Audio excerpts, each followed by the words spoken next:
Hello and welcome back to another episode of Cyrils Brettspiele. Today, table talk with Kathleen and Nils. That's my name. Today we are talking about Isle of Skye from Mayfair Games. Mayfair Games. And let's would we like to go right over to the rules? Well, I'd like to compliment you on your tartan that you're wearing. Oh yes. Yes. I'm really Scottish. My name is technically Mac Herzmann. Right. And you're Mac Mercury? Yeah, I'm Kathleen Mercury. It's nice to see everyone. Mech. Oh yeah, Mech. It's all there. Sorry. Hey, well, as a German, you should be able to do that.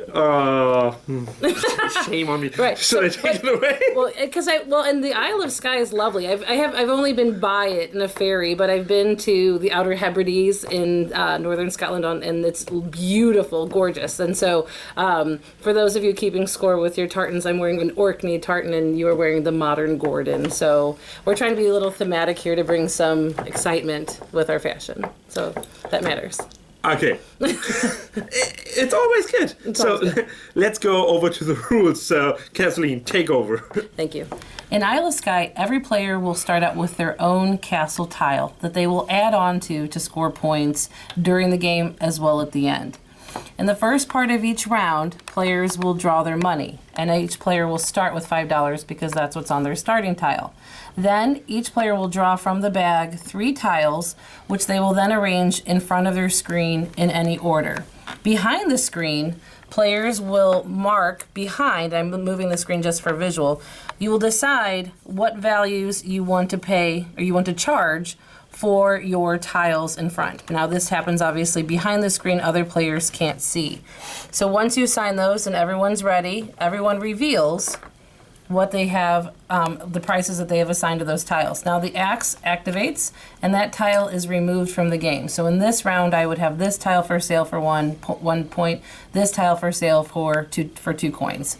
And starting with the start player, they go around and they buy a tile. Now this tile here is I'm charging 1 coin for it. If someone else wants to buy it, they pay me 1 coin, and then both of those coins go back into my hand. If no one buys a tile, like this tile, then I have to pay those 2 coins to the bank, but then I get to keep this and then add it on to my castle. And so that's the fourth. And then finally, the next. Now to build onto your castle and other territories that you have to place them according to the rules, which are basically that the edges have to match. So water can match up with water. This is not a legal match because you have a road. Roads don't have to be connected, that's okay, but having water match up to land like that is not okay. So by placing your tiles on the board, you can hopefully set yourself up for lots of scoring opportunities. Now, in case you're watching carefully, you'll notice I placed this incorrectly. If you notice, give yourself 1 coin. Just kidding. So then turning this around like this makes it a legal play, and that's okay. And then finally, at the end of the round, then you do scoring. Now we have our 4 scoring tiles here, but they don't activate every single round. They activate based on if it's in the first round it's A, this next round it's B, and then so on and so forth. And so you'll score up what you have. So for this one here, 5 points for a castle, a broch, and a farm. I only have here 1 farm. I have 2 farms. I have no brochs. I have no lighthouses. I would not score with this tile. And then as the game goes on, there's some money awarded for players who are falling behind based on the number of players who are ahead of them in the game as a catch-up mechanism. And then finally at the end, their points are awarded for scrolls. And those scrolls look like this, and then they're worth double if they're located within completed areas. Thanks so much for the rules, Kathleen. You're welcome. And let's talk about the components. Mm-hmm. For me, there is really, everything is functional, everything is good, except for I don't like the money. It's good, there are numbers on it, but it's just, it's cardboard. Well, but it's also the nice thing about the money is that they're different sizes and different colors. So from a distance, it's easy to see. I mean, the 1s and 5s are a little similar in color, but the sizes are different enough.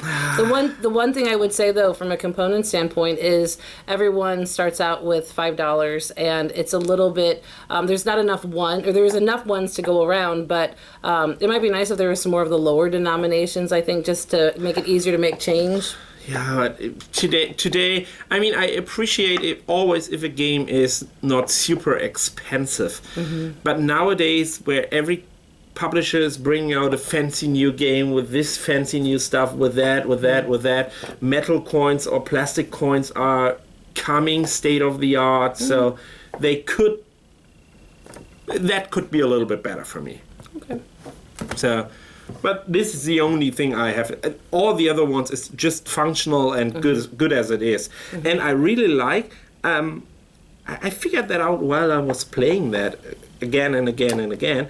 That I really like to have this square pieces like Carcassonne. So I missed that in the last year, so I don't know why not a lot of games have the square pieces. The square tiles, yeah. Well, the nice thing too about the shields is they're really sturdy and they don't wobble or fall over. Oh, I yeah, think that's sometimes true. like with modern art, with we've got that thin, it's barely poster board, and that falls over a lot. These are really sturdy. It'd be nice if they were maybe a little bit bigger when you have to hide your money behind them, but honestly, it's fine. It's functional, I think. Yeah. The sturdy is really good, especially if you compare that with Cyclades.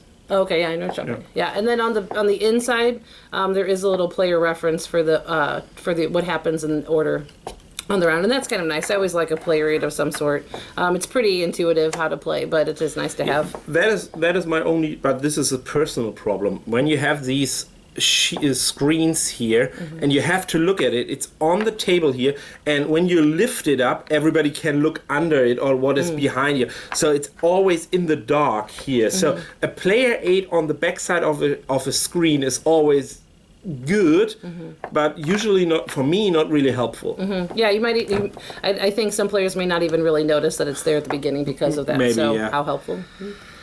So let's go over to critics. Do you have any critics? Well, one of the things that I love about the game is, how much it does remind me of Carcassonne, but I think for some people that may be a big criticism of the game, that it's too derivative, that basically taking Carcassonne tiles and adding on different scoring systems of different types, from endgame scoring, in-game scoring. But for me, because I love Carcassonne, I love that building aspect, I don't have a problem with it. And it is nice that, unlike Carcassonne, where you're building one board that you're competing over, it is nice that you have more control over the territory that you claim. So you can't complain as much about other people blocking you or stealing you in some ways in this game. You have a better chance of being your own worst enemy, although there is a fair amount of luck involved with that. I have to disagree. Oh my gosh, it's going to be like Scotland at war again. I love it. For me, this game has nothing to do at all with Carcassonne, except for the feeling of these tiles. That is the only feeling, and that you are always talking about Carcassonne. Carcassonne is for me a really competitive, cutthroating game, because you try to sneak into cities or into long roads and into the big fields, and here you don't have this cutthroating. Everybody is making his own little castle, his own little empire, and so the feeling of Carcassonne is only coming from the tiles, from the components, from nothing else for me. So, Right. And I think, so for me, I love Carcassonne, as you do too, right? Yeah, it's so-so. Okay, well, but I really do, and so having something that is so similar, but a different way to play, for me is a great thing. I'm totally fine with that. But I know for some that may be a problem. Is there really a problem with Carcassonne? Well, I mean, this is maybe not the right place to discuss it, but I would say, again, Carcassonne is for me so it always depends on the group. So if it's too competitive, if someone is really competitive and wants to win for forever the game, so then I don't have fun. Pandemic and Risk have similar sort of boards in that they're both maps of the world, and they're totally different games. I mean, I understand the difference between just components versus the game itself, but one could make the argument. So then that's right fluid into the mechanics. And what I really like on the mechanics is when you draw out these three pieces that you have to chop one tile down. And I really like also that you hide all your information behind the screen. Right. First of all, everybody is playing at the same time, so everybody's involved. Yes. There's, in this phase, no downtime. Later on, a little bit, and this is, this could be a little bit critical. Right. But I do like with having to make the decision about how much to charge for certain properties, so that you're trying to balance what you want, because there are times when in the last game we played, I made a piece fairly early on worth 10, and that's just because I wanted it. And one of the kids we're playing with is like, she really wants that tile, because who else would want it for 10? But it was a really perfect tile for me, and it made sense for me to charge a lot for it, even hoping that no one would pay me for it. So I like that aspect, and especially when, you're trying to decide, should I throw out something that's really good? Should I charge a lot for something that would be really good? I undercharged you for the one tile that I should have charged you at least 24, and I only charged you 15, little details like that. But I do like that aspect, anything where the decision-making process where you can be your own worst enemy, balanced with the considerable amount of luck that's in the game in terms of the tiles that are drawn. I like that aspect. I wouldn't say luck is super important in the game. I like the decisions you can make, and my best thing on the game for me is that you play with all this hidden information behind your screen. Everything is in. I really like that, because that makes the game a little bit more spicy for me. Sure. On the other hand, I have to say what I don't like on the game. There is one thing that is a runaway leader problem. Yeah. So if you got good tiles because you bought it or you draw it or whatever, or the other players didn't watch that you, or they didn't save any money to buy tiles with, which happens with my students every time. For whatever reason, and you're running away, there's barely no way to stop you.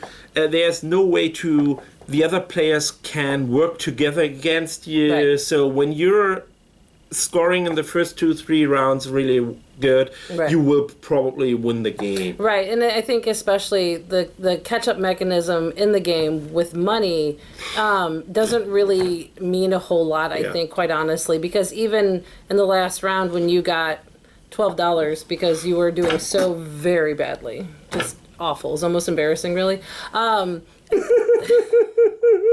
At the time, you had about what? Kids destroyed me. They loved it. Yeah, they loved it. They forgot that I beat them last time, and they're like, oh, whatever.